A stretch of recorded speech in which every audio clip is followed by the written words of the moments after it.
Serial तुमसे तुम तक में आज का एपिसोड दर्शकों के दिलों में झकझोर कर देने वाला साबित हुआ, जहां आर्यवर्धन के स्वाभिमान और सम्मान को बुरी तरीके से ठेस पहुंची है और उसके जीवन में एक ऐसा मोड़ आया है जो शायद उसकी और अनु की किस्मत को हमेशा के लिए बदल दे।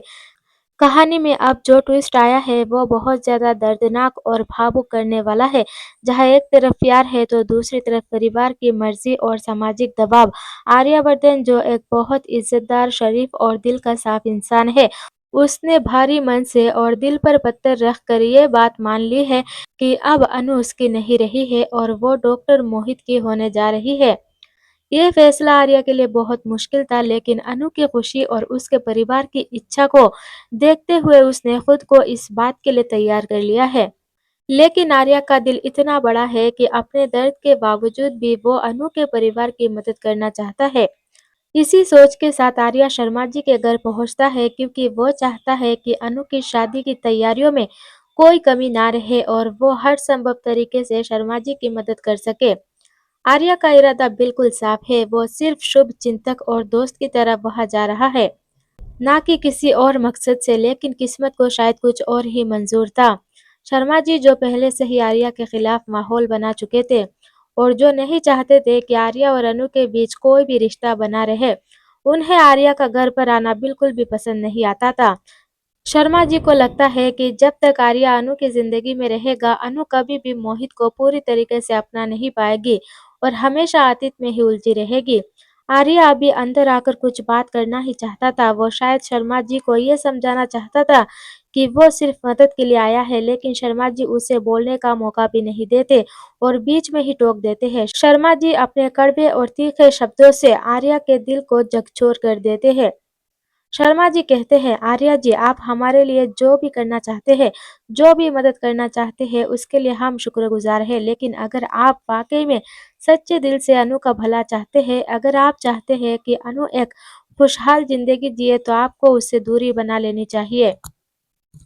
आप उसके लिए अपनी जिंदगी के सारे दरवाजे बंद कर दीजिए, ताकि वो बिना किसी बोझ और अतीत के साथ आगे बढ़ सके और अपनी नई जिंदगी शुरू कर सके। शर्मा जी यही नहीं रुकते, वो और भी आगे बढ़ जाते हैं और वो बहुत सख्ती और साफ शब्दों में आर्या से कह देते हैं, मैं नहीं चाहता कि आप हमारे घर में फिर कभी कदम रखें।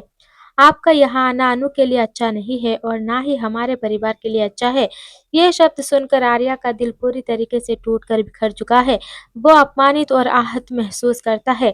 आर्या तो वह शादी का प्रस्ताव लेकर नहीं गया था, ना ही वो अनु को वापस पाने की कोई उम्मीद लेकर गया था। वो सिर्फ एक अच्छे दोस्त और शुभचिंतक की तरह मदद करने गया था।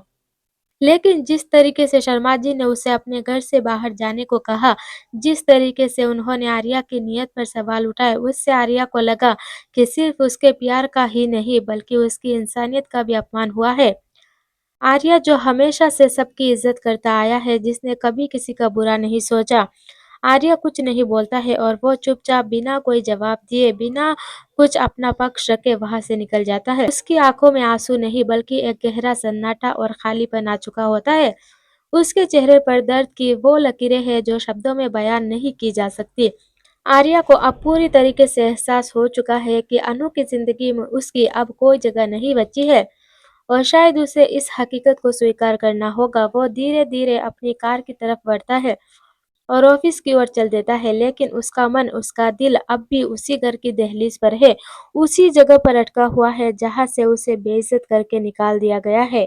दूसरी तरफ गायत्री देवी, जो आर्या की माँ है, एक माँ की ममता और दर्द से भरी हुई और अपने बेटे का ये दुख बर्दाश्त नहीं कर पा रही है, वो गायत्री देवी घर के मंदिर में बैठी हुई है। उनके हाथ में माला है, लेकिन उनका मन पूजा में नहीं लग रहा है। वो रो रही है और भगवान से सवाल कर रही है, उनसे शिकायत कर रही है कि उनके बेटे के साथ ही हमेशा ऐसा क्यों होता है। उनका बेटा जो इतना अच्छा है, इतना नेक है, इतना दयालु है, उसे क्यों बार बार में धोखा मिलता है। क्यों उसकी किस्मत में सिर्फ दर्द ही लिखा है। गायत्री देवी की आंखों में लगातार आंसू आ रहे हैं और वो बहुत ज़्यादा टूट गई है। तभी अचानक वहाँ सिद्धि माता का आगमन होता है। सिद्धि माता जो एक अनोखा शक्ति रखने वाली औरत है, वो फ्यूचर देख लेती है। वो मंदिर में प्रवेश करती है। गायत्री देवी उन्हें देखते ही और भी ज्यादा भावुक हो जाती है और रोते हुए पूछती है, माता जी, क्या मेरे आर्या की किस्मत में प्यार नहीं है? क्या उसे कभी भी खुशियां नहीं मिलेंगी? जो लड़की उसे मिली थी, जिससे वो दिल से प्यार करता था, वो भी उससे दूर जा रही है। अब मेरे बेटे का क्या होगा? क्या वो हमेशा के लिए अकेला ही रह जाएगा? गायत्री देवी का दर्द उनकी आवाज में साफ सुनाई दे रहा है। तभी सिद्धि माता एक रहस्यमय और शांत मुस्कान के साथ, जो कुछ गहरे राज छुपाए हुए है, गायत्री देवी के पास आती है और उनके कंधे पर हाथ रखकर कहती है, तुम सब्र करो, घबराओ मत। जो नियति ने लिखा है, जो भगवान ने तय किया है, उसे कोई नहीं बदल सकता, ना इंसान ना परिस्थितियाँ। आर्या और अनु के बीच में जो दूरियां आ रही है, जो मुश्किलें आ रही है, वो सिर्फ एक परीक्षा है, एक इम्तिहान है उनका प्यार का।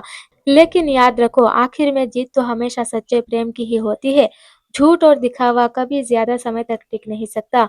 सिद्धि माता का ये हिंट, ये इशारा गायत्री देवी को एक नई उम्मीद और विश्वास दे जाता है। उन्हें लगता है कि शायद अनु और मोहित की ये शादी कभी हो ही नहीं सकती, या अगर होगी भी तो टिकेगी नहीं। शायद किस्मत में कुछ और ही लिखा है। गायत्री देवी की उदास आंखों में एक चमक आ जाती है और वो सिद्धि माता को धन्यवाद देती है। इधर ऑफिस में अनु बेहद परेशान और बेचैन है। वो काफी देर से आर्या सर को ढूंढ रही है, क्योंकि उसे कुछ जरूरी काम था और साथ ही उसे आर्या से कुछ जरूरी बात करनी थी। अनु ऑफिस के अलग अलग हिस्सों में आर्या को ढूंढती रहती है, लेकिन वो कहीं भी नहीं मिलता। थोड़ी देर बाद जब आर्या ऑफिस लौटता है, तो अनु उसे दूर से देख रही होती है। लेकिन आर्या का जो चेहरा है, उसका जो उतरा हुआ चेहरा है, उसकी आंखों में जो खालीपन है, उसे देखकर अनु तुरंत समझ जाती है कि कुछ बहुत ज्यादा गलत हुआ है। कुछ ऐसा हुआ है जिसने आर्या को अंदर तक तोड़ दिया है। अनु की धड़कनें तेज हो जाती है और वो तुरंत आर्या के पीछे भागती है।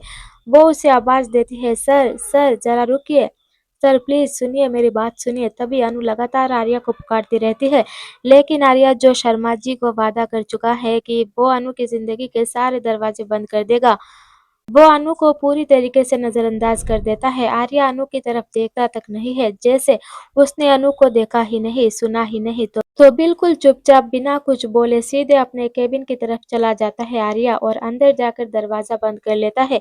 अनु केबिन के ठीक बाहर खड़ी रह जाती है, हैरान और परेशान रह जाती है। उसे समझ नहीं आता कि अचानक आर्या का व्यवहार इतना क्यों बदल गया है। पहली बार अनु को यह एहसास होता है कि शायद कुछ बहुत बड़ा हो चुका है। कुछ ऐसा हुआ है जिसने आर्या को उससे दूर कर दिया है। अनु के मन में सवालें उठने लगती है। क्या शर्मा जी का आर्या के साथ ऐसा व्यवहार करना सही था, या फिर क्या पापा ने आर्या से कुछ गलत कहा होगा? ये अनु सोचने में लग जाती है। क्या आर्या को वाकई अनु को इस तरीके से इग्नोर करना चाहिए था? आप लोग हमें कमेंट में जरूर बताओ।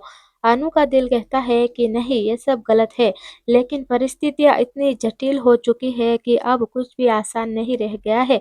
अनु केबिन के बाहर खड़ी रहती है और सोचती रहती है कि अब वो करे तो क्या करे, कैसे इस स्थिति को संभाले। तो आप लोगों को यह अपडेट कैसा लगा है, जरूर बताइए, और ऐसे ही लेटेस्ट एपिसोड के अपडेट के लिए हमारे चैनल को सब्सक्राइब कर लीजिए।